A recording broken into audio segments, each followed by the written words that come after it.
I have had the privilege of representing Ukrainian Village in Chicago for over 10 years, and in that time, we have become friends. From my friends, I have learned about the beauty of Ukrainian history, culture, and the courage and strength of the Ukrainian people. In the past days, the whole world has seen that strength and courage. Ukraine has bravely beaten back the onslaught of premeditated invasion by an evil autocratic leader.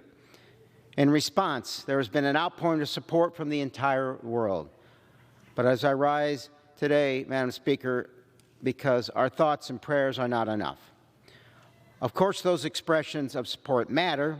They hearten a resistance that is outgunned and outnumbered. And they tell the Kremlin that the world is watching. But when you are at war, you need more than just thoughts and prayers. The people of Ukraine need us to use every tool at our disposal to help them repel Russia's invading forces. I know many Americans want our country to stay out of this conflict. We have endured 2 years of a pandemic that has taken thousands of lives and stretched pocketbooks to their breaking point. No one wants a conflict that could make our lives even more difficult. I understand the desire to hunker down and wait for it to go away. But the message is this: you can turn off your TV and try to ignore the crisis, but that will not stop it from having an impact on you. While it may seem like the battlefields are a world away, the repercussions of this fight are on our doorstep. The reality is that this conflict will worsen supply chain issues and increase inflationary pressures. And anyone who believes that Putin will not turn his attentions to the rest of the world is badly mistaken. Indeed, he already has. He is already responsible for massive cyber attacks against the United States and interfered in 2 of our elections. Let's remember, 2 generations of Americans fought for a new world order in which democracy prevailed over autocracy. For more than 6 decades, that victory has held. Now it is threatened by Vladimir Putin. We must ensure that the sacrifices of our forebears were not in vain.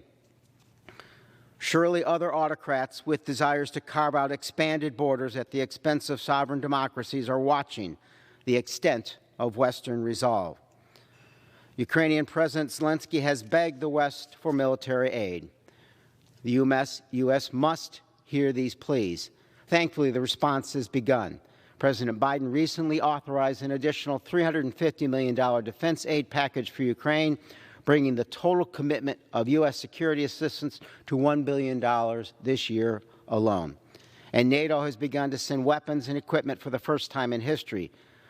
The European Union is shipping arms to Ukraine. Germany is supplying anti-tank weapons and missiles. Belgium, Poland, the Netherlands, and others have joined. While we are inspired by the Ukrainian military's ability to hold firm, they need more help to keep the Russian onslaught at bay. As co-chair of the Congressional Ukraine Caucus, I've spent months calling for harsh sanctions against Russia in addition to military aid. I am relieved to see many of these sanctions being imposed. President Biden has led a historic response in which the West has presented a united front on behalf of Ukraine. Every wave of sanctions has come from a coalition of states, halting Nord Stream 2, imposing sanctions on Putin and his allies, and kicking a number of Russian banks out of the SWIFT system. These are all important steps, yet more needs to be done. I know some of our allies are hesitant to impose economic penalties that may harm the Russian people. Indeed, the Russian people are not the enemy. Like the Ukrainians, they have been dragged into this war through no choice of their own. Unfortunately, it is clear that Putin will not truly feel the consequences of his actions unless sanctions impact the entire nation of Russia. It is time to impose the harshest sanctions available. Some leaders have said that we should wait to impose more. My question to them is, if not now, when? Ukrainians are dying in defense of their country. As we speak, their capital is surrounded by Russian forces.